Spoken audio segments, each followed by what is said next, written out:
آج کی گفتگو کا موضوع ہے ذکر الہی، اللہ کو یاد کرنا۔ اللہ تعالیٰ کو یاد کرنا خوبصورت ترین کاموں میں سے ایک کام ہے، بہترین عبادات میں سے ایک عبادت ہے۔ قرآن پاک میں اللہ تعالیٰ اس کے بارے میں فرماتے ہیں وَلَذِكْرُ اللَّهِ أَكْبَرُ، اور اللہ کا ذکر بہت بڑا کام ہے، بہت اچھا کام ہے۔ حقیقت یہ ہے کہ انسان جس چیز سے محبت کرتا ہے اس کو ضرور یاد کرتا ہے، اس کا ذکر کرتا ہے، دل ہی دل میں بھی اور زبان سے بھی، کیونکہ جس چیز کی محبت انسان کے دل میں ہوتی ہے وہ چیز زبان پر آ کر رہتی ہے۔ یہ ہو نہیں سکتا کہ ہم اللہ تعالیٰ سے محبت کرتے ہوں، دل میں اس کو یاد کرتے ہوں، پھر زبان سے اس کا ذکر کرنا بھول جائیں۔ ذکر الہی تو بندہ مومن کی زندگی میں غیر محسوس طریقے سے شامل ہو جاتا ہے۔ اس کی اس طرح عادت ہو جاتی ہے کہ انسان اٹھتے بیٹھتے چلتے پھرتے تنہائی میں سب کے بیچ میں بیٹھ کر اپنے رب کو یاد کرتا رہتا ہے، دل ہی دل میں یا زیر لب وہ اپنے رب کو کسی حال میں بھی نہیں بھولتا۔ اور بھولے بھی کیوں؟ اس لیے کہ اس کی ذات پر رب کے احسانات ہر ایک سے بڑھ کر ہیں، اس کی نگاہیں ہر طرف رب کے کمالات دیکھتی ہیں، وہ ہر طرف رب کی نعمتوں کو دیکھ کر سرشار ہوتا رہتا ہے۔ وہ جس طرف بھی نظر اٹھاتا ہے وہیں اس کو رب کی قدرت اور تخلیق نظر آتی ہے، اپنے سامنے، دائیں بائیں، اوپر نیچے، ہر طرف زمین آسمان، جو کچھ بھی بنا ہوا ہے، جو کچھ بھی پھیلا ہوا ہے، وہ سب اس کے رب کا بنایا ہوا ہے۔ پھر وہ اس رب کو کیسے بھلا سکتا ہے؟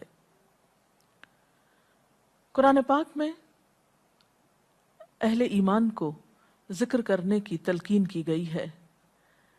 اللہ سبحانہ وتعالیٰ فرماتے ہیں فَاذْكُرُونِي أَذْكُرْكُمْ، تم مجھے یاد کرو، تم میرا ذکر کرو، میں تمہیں یاد کروں گا۔ ایک اور جگہ پر فرمایا وَاذْكُرْ رَبَّكَ فِي نَفْسِكَ تَضَرُّعًا وَخِيفَةً وَدُونَ الْجَهْرِ مِنَ الْقَوْلِ بِالْغُدُوِّ وَالْآصَالِ وَلَا تَكُن مِّنَ الْغَافِلِينَ، اور اپنے پروردگار کو دل ہی دل میں عاجزی اور خوف کے ساتھ اور آہستہ آواز سے صبح و شام یاد کرتے رہو، اور دیکھنا غافل نہ ہونا، یعنی رب کی یاد سے کبھی بھی غفلت اختیار نہ کرنا۔ ایک اور جگہ پر فرمایا وَاذْكُرُوا اللَّهَ كَثِيرًا لَعَلَّكُمْ تُفْلِحُونَ، اور اللہ کا ذکر کرو کثرت کے ساتھ، بہت زیادہ۔ کیوں؟ لَعَلَّكُمْ تُفْلِحُونَ، تاکہ تم فلاح پاؤ، کامیاب ہو جاؤ۔ اس سے پتہ چلتا ہے کہ اللہ تعالیٰ کو یاد کرنا کامیابی کی علامت ہے، اللہ کے ذکر میں کامیابی کی ضمانت ہے۔ مومن مردوں اور عورتوں کی صفت قرآن پاک میں یہی بیان کی گئی ہے کہ وہ بہت زیادہ اللہ کا ذکر کرنے والے ہوتے ہیں۔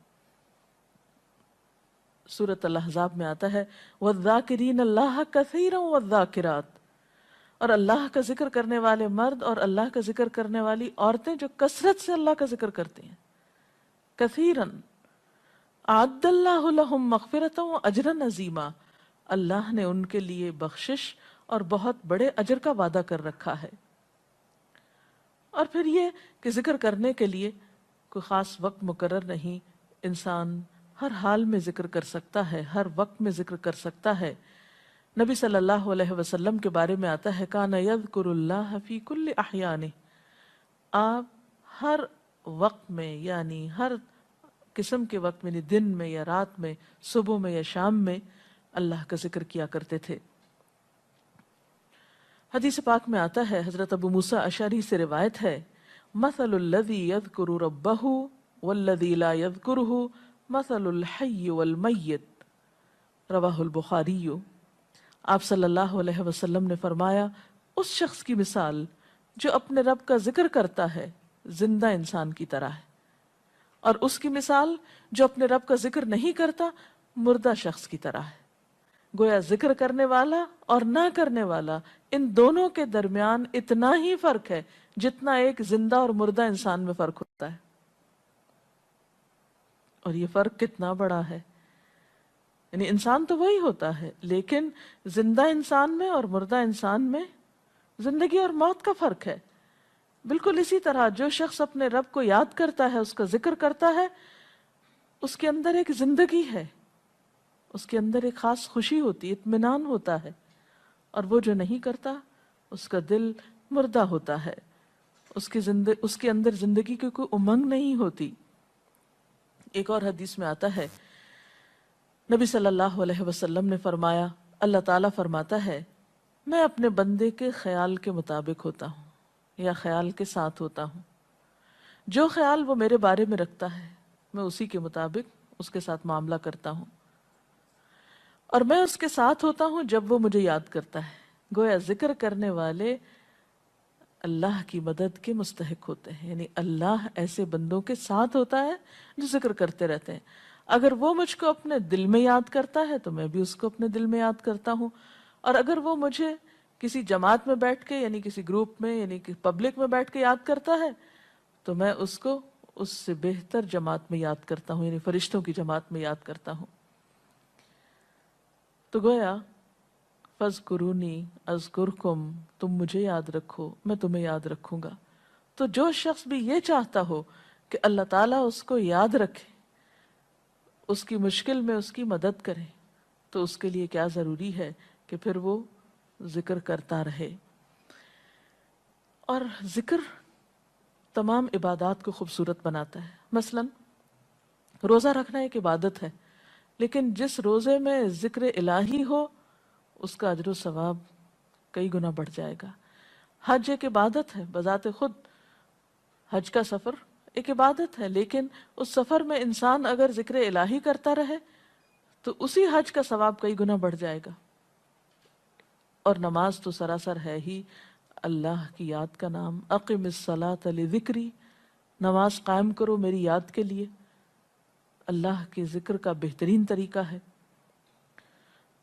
ایک اور موقع پر آپ صلی اللہ علیہ وسلم سے جب یہ پوچھا گیا کہ سب سے اچھی نماز کس کی، سب سے اچھا روزہ کس کا، سب سے اچھا حج کس کا، سب سے اچھا مجاہد کون، تو آپ صلی اللہ علیہ وسلم نے ہر بار یہی جواب دیا کہ جو اپنے ان کاموں میں ذکر الہی کثرت کے ساتھ کرے.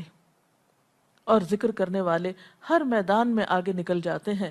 حدیث پاک میں آتا ہے نبی صلی اللہ علیہ وسلم نے فرمایا مفردون سبقت لے گئے. لوگوں نے پوچھا کہ یہ مفردون کون ہیں؟ فرمایا وہ مرد جو کثرت کے ساتھ اللہ کا ذکر کرتے ہیں اور وہ عورتیں جو کثرت کے ساتھ اللہ کو یاد کرتی ہیں. اور یہاں آپ نوٹ کر رہے ہیں خاص طور پر مردوں کے ساتھ ساتھ عورتوں کا ذکر بھی ملتا ہے. حضرت عبداللہ بن بصر فرماتے ہیں کہ ایک شخص نے عرض کیا یا رسول اللہ صلی اللہ علیہ وسلم، بے شک اسلام کے احکام مجھ پر بہت ہیں، یعنی ذمہ داریاں بہت ہیں، کرنے کے کام بہت ہیں. آپ مجھے کوئی ایسی بات بتائیں جسے میں اپنے لیے لازم کر لوں، یعنی میرے لیے آسان ہو اور میں پابندی سے کر سکوں. تو آپ صلی اللہ علیہ وسلم نے فرمایا لا یزال لسانک رطبا من ذکر اللہ، کہ ایک چیز پابندی سے پکڑ لو، اور وہ کیا کہ تیری زبان ہمیشہ اللہ کے ذکر سے تر رہے، ہر دم اللہ کو یاد کرتے رہو. اور یہ ایک حقیقت ہے کہ انسان کوئی بھی کام کر رہا ہو، مثلا خواتین کھانا پکا رہی ہیں، گھر صاف کر رہی ہیں، واک کر رہی ہیں، کوئی بھی کام کر رہی ہیں اس طرح کا، تو اس میں ساتھ ساتھ اللہ کی یاد کرتی رہیں. سبحان اللہ، الحمدللہ، اللہ اکبر، استغفر اللہ، لا الہ الا اللہ، ان اذکار کا ورد کرتے رہیں، تو اس میں کام بھی ہوتا رہے گا اور اس کے ساتھ ساتھ اللہ کی یاد بھی ہوتی رہے گی. خصوصی طور پر دو کلمات ایسے ہیں جن کے بارے میں بہترین اجر کی خوشخبری سنائی گئی. آپ صلی اللہ علیہ وسلم نے فرمایا کلمتان، دو کلمات ایسے ہیں خفیفتان علی اللسان، جو زبان پہ بہت ہلکے ہیں، یعنی پڑھنے میں کچھ مشکل نہیں. ثقیلتان فی المیزان، میزان میں بہت بھاری ہیں. حبیبتان الی الرحمن، رحمان کو بہت محبوب ہیں. اور وہ کیا ہیں؟ سبحان اللہ و بحمدہ، سبحان اللہ العظیم. چلتے پھرتے، اٹھتے بیٹھتے، کام کاج کرتے، تسبیح پڑھتے رہنا، ذکر کرتے رہنا، انسان کے دل کو جہاں اطمینان بخشتا ہے وہاں اس کے کام کو آسان بھی کر دیتا ہے، اور اللہ کی مدد بھی ساتھ ہوتی ہے۔ اور قرآن پاک میں ایسے لوگوں کے لیے خوشخبری ہے، الا بذکر اللہ تطمئن القلوب، سنو اللہ کے ذکر سے دلوں کو اطمینان ہوتا ہے۔ اور ویسے بھی میزان میں بہت بھاری نیکی ہے۔ ایک حدیث میں آتا ہے کہ رسول اللہ صلی اللہ علیہ وسلم نے لوگوں سے پوچھا، کیا میں تمہیں نہ بتاؤں کہ تمہارے اعمال میں سب سے اچھا عمل، سب سے پاکیزہ اور تمہارے درجات کو سب سے زیادہ بڑھانے والا، اور جو تمہارے لیے سونے چاندی کے خرچ کرنے سے زیادہ بہتر ہو، اور اس سے بھی بہتر ہو کہ تم اپنے دشمنوں سے ملو، ان کی گردنیں تم مارو اور وہ تمہاری گردنیں مارے، تو کیا ایسا عمل نہ تمہیں بتاؤں؟ صحابہ نے عرض کیا، ضرور یا رسول اللہ صلی اللہ علیہ وسلم، ہمیں ایسا عمل بتائیے۔ تو آپ نے فرمایا وہ اللہ کا ذکر ہے، یعنی تمام اعمال میں وہ سبقت لے جاتا ہے۔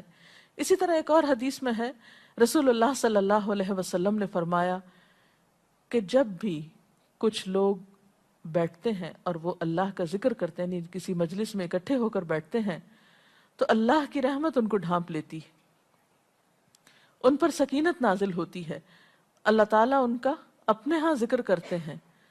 گویا اکیلے بھی ذکر کیا جا سکتا ہے اور کسی مجلس میں اکٹھے بیٹھ کر بھی۔ پھر اسی طرح صبح و شام بھی، جیسا کہ قرآن پاک میں آتا ہے، وَسَبِّحْ بِحَمْدِ رَبِّكَ قَبْلَ طُلُوعِ الشَّمْسِ وَقَبْلَ غُرُوبِهَا، اپنے رب کی تسبیح بیان کرو سورج نکلنے سے پہلے اور اس کے غروب ہونے سے پہلے۔ ایک اور جگہ پر آتا ہے وَسَبِّحْ بِحَمْدِ رَبِّكَ بِالْعَشِيِّ وَالْإِبْكَارِ، اپنے رب کی حمد و ثنا بیان کرو عشی کے وقت یعنی عصر کے وقت، والابکار اور صبح کے وقت۔ عشی کا لفظ جو ہے یہ زوال شمس سے غروب شمس کے درمیانی وقت کو کہتے ہیں۔ پھر اسی طرح انبیاء علیہ السلام کے بارے میں ہم دیکھتے ہیں، حضرت داؤد علیہ السلام بہت خوبصورت آواز سے، بہت خوبصورت انداز میں اللہ تعالیٰ کا ذکر کیا کرتے تھے۔ نبی صلی اللہ علیہ وسلم نے ایسے لوگوں کے بارے میں بہت خوشخبریاں دی ہیں، اور سب سے بڑی خوشخبری کیا ہے کہ خود اللہ تعالیٰ کا تقرب انسان کو حاصل ہوتا ہے، انسان کے گناہوں کا کفارہ ہوتا رہتا ہے، اور بعض اذکار جو بظاہر تو بہت معمولی نظر آتے ہیں لیکن ان کا اجر و ثواب اتنا ہے کہ انسان حیران ہوتا ہے کہ اتنے کم کلمات کے بدلے اتنا بڑا ثواب۔ جیسے نبی صلی اللہ علیہ وسلم نے فرمایا کہ الحمدللہ کہنا میزان کو بھر دیتا ہے۔ اب الحمدللہ دو لفظ ہیں، لیکن جو شخص دل سے اس کو ادا کرتا ہے تملا المیزان، میزان بھر جاتا ہے اس سے۔ سبحان اللہ، الحمدللہ کے کلمات آسمانوں اور زمین کے درمیان کو پر کر دیتے ہیں، یعنی اتنا اجر و ثواب ہے ان چھوٹے چھوٹے کلمات کا بھی، لیکن اکثر شیطان ہمیں ان سے غافل رکھتا ہے۔ تو ضرورت اس بات کی ہے کہ ہم کثرت کے ساتھ اللہ کو یاد کرنے والے ہوں، تاکہ ہمارے دین و دنیا کے کام سنور جائیں اور آخرت میں اللہ کے محبوب اور مقرب بندوں میں ہمارا شمار ہو۔ اگر اس سلسلے میں آپ کے ذہن میں کوئی سوال ہے تو آپ کر سکتے ہیں۔ جی آپ پوچھیں۔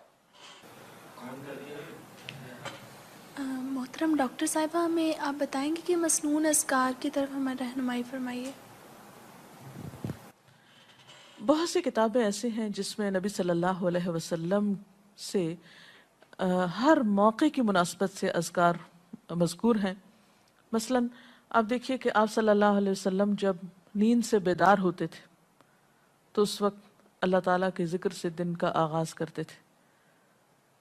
صبح کے وقت الحمدللہ الذی احیانا بعدما اماتنا والیہ النشور۔ پھر اسی طرح بستر سے اٹھنے کے بعد انسان اپنے قضاء حاجت کے لیے اگر واش روم میں جاتا ہے تو اس وقت بیت الخلاء میں داخل ہونے کے وقت کا ذکر ہے۔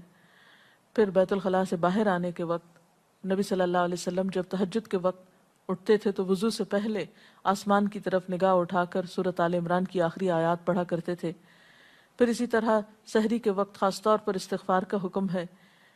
پھر انسان وضو کرتا ہے تو وضو سے قبل اور وضو کے آخر میں ذکر بتایا گیا، اور وضو کے آخر کا ذکر سبحانک اللہم و بحمدک اشہد ان لا الہ الا انت استغفرک و اتوب الیک کا اتنا ثواب بتایا گیا کہ ایسے شخص کے لیے جو پابندی کے ساتھ یہ ذکر کرتا ہے اس کے لیے جنت کے 8 دروازے کھل جاتے ہیں۔ پھر اسی طرح جب انسان گھر سے نکلتا ہے، مسجد کی طرف جاتا ہے، مرد حضرات، تو گھر سے نکلنے کے وقت کی دعا ہے، پھر اسی طرح راستے میں پڑھنے کی، پھر مسجد میں داخل ہونے کی، پھر مسجد کے اندر، پھر مسجد سے باہر نکلتے وقت، پھر دوبارہ گھر آتے ہوئے بازار سے اگر گزرتا ہے تو اس وقت کا ذکر ہے، پھر گھر میں داخل ہونے کا ذکر ہے، پھر اگر کچھ کھا رہا ہے انسان تو بسم اللہ پڑھ کر کھانے کا آغاز کرتا ہے اور الحمدللہ کے ساتھ پھر اختتام کرتا ہے، پھر اسی طرح چھینک آنے پر ذکر ہے، پھر مرغا اگر آزان دیتا ہے تو اس وقت کا ذکر ہے، پھر مؤذن کی آزان سن کر انسان اس کو جواب دیتا ہے، اس کے بعد کا پھر ذکر ہے، پھر اسی طرح انسان کسی کے ساتھ جب معاملہ کرتا ہے، کہیں وعدہ کر رہا ہے تو اللہ کو یاد کرتا ہے انشاءاللہ کہہ کے، پھر اسی طرح کوئی اچھی چیز دیکھتا ہے ماشاءاللہ کہتا ہے، کہیں استغفر اللہ کہتا ہے۔ تو بندہ مومن کی زندگی کا کوئی مقام اور کوئی موقع ایسا نہیں جس کے بارے میں نبی صلی اللہ علیہ وسلم نے کوئی نہ کوئی خوبصورت انداز کا ذکر نہ سکھایا ہو۔ حتیٰ کہ انسان شام ہوتی ہے تو پھر صبح و شام کے اذکار ہیں، پھر اسی طرح ہر نماز کے بعد کے اذکار ہیں، تسبیحات ہیں، پھر بستر میں جاتے وقت کی دعا ہے، پھر اسی طرح اگر آپ کسی بیمار کی عیادت کرنے کے لیے گئے ہیں تو اس وقت کی دعا ہے، اگر کوئی بیمار ہو جاتا ہے تو اس کے اوپر پڑھی جانے والی دعائیں ہیں۔ یعنی کوئی بھی زندگی کا گوشہ ایسا نہیں جس میں ذکر الہی کی طرف ہمیں متوجہ نہ کیا گیا ہو۔ اور حقیقت یہ ہے کہ انسان جب اس دنیا سے رخصت ہوتا ہے اور اگر لا الہ الا اللہ پر اس کی موت آتی ہے تو انشاءاللہ اس کے لیے بشارت ہے جنت میں جانے کی، لیکن یہ اسی وقت ہو سکتا ہے جب ہم اپنے عام حالات میں ذکر کے عادی ہوں۔ یہ نہیں ہو سکتا کہ عام طور پر ہم غافل رہیں اور اچانک موت کے وقت ہمیں یاد آ جائے۔ اور بات یہ ہے کہ جس خیر پر انسان دنیا سے رخصت ہوتا ہے اسی پر پھر قیامت کے دن اٹھایا جائے گا، اس لیے ذکر کو اپنی عادت میں شامل کر لینا چاہیے۔ جی آپ پوچھیے۔ ذکر اور دعا میں کیا فرق ہے؟ کیا دعا بھی ذکر میں شامل ہے یا ذکر اور دعا دو مختلف چیزیں ہیں؟ ذکر اور دعا دونوں ایک ہی چیزیں ہیں۔ ذکر کا مطلب ہے اللہ کو یاد کرنا۔ بعض اوقات انسان صرف دل میں یاد کرتا ہے، زبان سے نہیں بھی دہراتا تو وہ بھی ذکر شمار ہوتا ہے۔ بعض اوقات انسان کوئی مسنون کلمات کہتا ہے، بعض اوقات اللہ تعالیٰ کی تعریف اپنی زبان میں بیان کرنا، یہ بھی ایک طرح سے ذکر کرنا ہوتا ہے۔ اور دعا میں خاص طور پر کسی چیز کا مطالبہ کیا جاتا ہے، یہ کچھ مانگا جاتا ہے اللہ تعالیٰ سے۔ یعنی ہر دعا ذکر ہے لیکن ہر ذکر دعا نہیں ہوتی۔ ذکر کی کئی قسمیں ہیں جن میں سے ایک دعا بھی ہے۔ جی آپ پوچھیں۔ کیا ذکر کے لیے ہر وقت باوضو رہنا ضروری ہے؟ ذکر کے لیے ہر وقت باوضو رہنے کی شرط نہیں ہے۔ قرآن پاک میں اللہ تعالیٰ فرماتے ہیں الذین یذکرون اللہ قیاما وقعودا وعلی جنوبہم ویتفکرون فی خلق السماوات والارض ربنا ما خلقت هذا باطلا سبحانک فقنا عذاب النار۔ وہ لوگ جو اللہ کو یاد کرتے رہتے ہیں کھڑے ہو کر، بیٹھ کر، لیٹ کر، اپنے پہلوؤں پر، اور کائنات میں غور و فکر کرتے رہتے ہیں، کہتے ہیں کہ پاک ہے تو اے ہمارے رب، ہمیں آگ کے عذاب سے بچا۔ تو اس سے یہ پتہ چلتا ہے کہ انسان بیٹھ کر، چلتے پھرتے اور لیٹ کر بھی اللہ کو یاد کر سکتا ہے۔ اب لیٹنے کی حالت ایسی جس میں سونا بھی شامل ہے، تو سوتے ہوئے اگر انسان ڈر جائے یا کوئی برا خواب ہے تو اس وقت بھی ذکر کرنا، مسنون ذکر موجود ہے۔ یعنی اس وقت بھی نبی صلی اللہ علیہ وسلم نے دعا مانگنے کا طریقہ بتایا کہ اب کیا پڑھو، تاکہ تم اس خواب کے خوف سے، اگر کوئی ناپسندیدہ خواب ہے تو اس سے باہر آ جاؤ۔ تو اب آپ دیکھیں کہ سو کر تو وضو باقی نہیں رہتا، اور اگر اللہ کی یاد کے ساتھ ہر وقت باوضو ہونے کی شرط ہوتی تو پھر تو شاید ہی کوئی ذکر کر سکتا ہر وقت، کیونکہ ایک مشکل کام ہے۔